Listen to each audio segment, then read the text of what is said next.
అనేసరికి ఇంత జమ అయింది.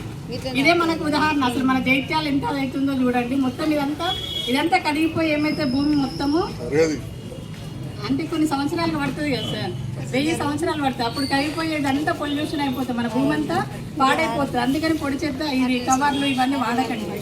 మనకు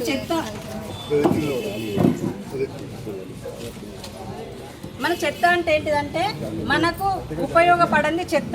చెత్త 3 రకాలు. ఒకటి తడి చెత్త, పొడి చెత్త, హానికరమైన చెత్త. తడి చెత్త అంటే ఏంటిది? కూరగాయలు, ఈ పువ్వులు, ఇప్పుడు ఈ కొబ్బరి ముక్క కూడా మనం ఏమనుకుంటాం, ఇది వేస్ట్ అయితే పొడి చెత్త అనుకుంటాం. పొడి చెత్త కాదు, తడి చెత్త కిందకే వస్తుంది. ఈజీగా మన భూమిలో కరిగిపోయేది, తొందరగా కూలిపోయేది తడి చెత్త. ఈ తడి చెత్తని ఏం చేయాలంటే వేరు చేసి ఇవ్వాలి. మనం ఇవన్నీ కలిపేస్తున్నాం అమ్మ. ఇవన్నీ కలిపియకుండా వేరు చేసి ఇవ్వాలి. ఇదంతా ఎందుకు చెప్తున్నామంటే ఇప్పుడు మనకు పక్క గున్నోళ్ళతో పంపించారు. తర్వాత మనం ఏం చేసినాం, పోయి దింపొచ్చినాం. ఇప్పటి పిల్లల్ని ఏం చేస్తారు, తీసుకుపోయి తల్లులు కూర్చుల్లో పెట్టి వాళ్ళకు కొంచెం అలవాటేదాకా కొన్ని సంవత్సరాలు కూర్చొని, కొన్ని నెలలు కూర్చొని చదువు చెప్తున్నాం. అట్లా కాకుండా మీకు ఇదంతా ఎందుకు చెప్తున్నాం అంటే మేము ఏం కాదు, మేము వేరే ఉండా మీరు తడి చెత్త పొడి చెత్త వేరే చేసి తడి చెత్త తయారు చేస్తారమ్మా. అట్లా చేసి ఇవ్వకండి.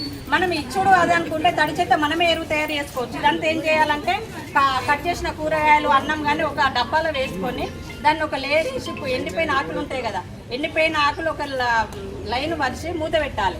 అట్లా మనం ఒక 15 రోజులు చేసి దాన్ని పక్కకు పెడితే ఒక 40 రోజుల తర్వాత ఎరువు తయారవుతుంది. ఆ ఎరువును మన పూల మొక్కలకు వేసుకుంటే ఎక్కువ పూలు పూస్తాయి, పండ్ల మొక్కలకు వేసుకుంటే ఎక్కువ పండ్లు కాస్తాయి. కాబట్టి మనం తడి చెత్తను ఎరువే తయారు చేసుకోవాలి. మనకి వెళ్ళిన తడి చెత్తను ఎరువు తయారు చేసుకోవచ్చు. లేకుండా మీరు మన స్వచ్ఛ ఆటోకి ఇస్తారు అని అంటే వేరుగా చేసి ఇవ్వండి తడి చెత్తను. దయచేసి మీరు ఇట్లనే కలిపి ఇస్తామనంటే మనకు మొత్తము ఇప్పుడు ఏం చేస్తాం తెలుసా, మనకి ఈజీగా మన తడి చెత్త అది డబ్బా పెట్టుకోకుండా ఇలా మొత్తం వేస్తాం. ఇట్లా వేసేసి ఇవన్నీ వేసేసి ఇట్లా పెట్టేస్తాం, పక్కకు పెట్టేస్తాం. మనకి స్వచ్ఛ ఆటో రాగానే ఏం చేస్తాం, ఇట్లా తీసుకుపోయి ఇస్తాం.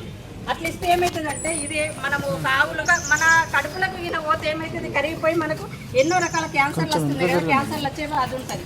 కాబట్టి తడి చెత్త పొడి చెత్త కలిపి మాత్రమే రీసైకిల్ చేస్తారు. మళ్ళీ వీటిని తయారు చేయడానికి ఉపయోగిస్తారు. కాబట్టి మీరు తడి చెత్త పొడి చెత్త వేరు చేసేయండి. ఇంకోటి హానికరమైన చెత్త ఇంజక్షన్లు కానీ, మన టైం అయిపోయిన అదేంటి టాబ్లెట్స్ కానీ, ఇంకేంటిది శానిటరీ ప్యాడ్స్ కానీ, అవన్నీ కాబట్టి అవి వేరు చేసి ఇవ్వండి. సరేనా? అర్థమైంది. ఇంకోటి ఏం చేస్తారు, మన ముందు కాలంలో టిఫిన్ బాక్స్ చికెన్ సెంటర్లకు కానీ మటన్కి కానీ పోతే ఏం చేస్తారు, టిఫిన్ బాక్స్ పట్టుకొని పోదు. సార్ చెప్పారు ఇంతకుముందు, మీరు ఇవన్నీ వేసిస్తే మీరు అంత అదైతే అని చెప్పారు కదా, మంచిగా అర్థమయ్యేటట్టు చెప్పారు.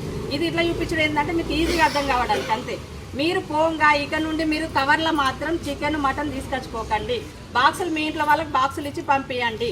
ఇది తీసుకుపోయి అది చేయండి. ఇంకోటి ఏం చేస్తారు తెలుసా, మనం ఈజీగా పట్టే పోతాము. బజార్ పోంగా ఏం చేస్తారు, అదే కవర్లలో కూరగాయలు తెచ్చుకుంటారు. ఎన్ని కవర్లు తెచ్చుకుంటారమ్మా? 4-5 కవర్లు తెచ్చుకుంటారు. 4-5 రకాలు తెచ్చుకుంటే ఏమైతే 4-5 కవర్లు అయితే అదే ఒక బ్యాగ్ పట్టుకపోయినాం అనుకోండి, ఈ బ్యాగులు అన్నీ తీసుకొచ్చుకోవచ్చు.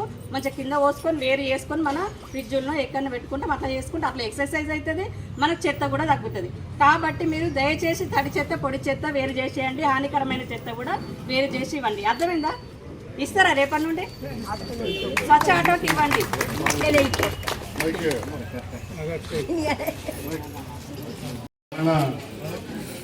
మొత్తం పర్యావరణం నష్టమే అందరికి అవుతుంది. ఇది కాలదాయ, కరగదాయ, మురుగదాయ. సోదరి చెప్పినట్టు 1000 ఏళ్ళ కరుగుతే 1000 ఏళ్ళ లోపల ఈ భూమి ఉంటుందా? ఏతా పోతుంటిగా వెళుతూనే ఉంటుంది కదా. ఎక్కడో ఒక దగ్గర మార్పు రావాలి కదా. అది మన ఇంట్లోకెళ్ళే రావాలి, మన దగ్గరికెళ్ళే రావాలి. ఇందరా మన ఇంట్లోకెళ్ళే రావాలి, నా ఇంట్లో కూడా రావాలి. నేను కూడా చెప్తూ ఉంటాను మా వంట మనిషికి, మా భార్య కూడా చెప్తుంటాడు, అటు ఇటు చూస్తాడు.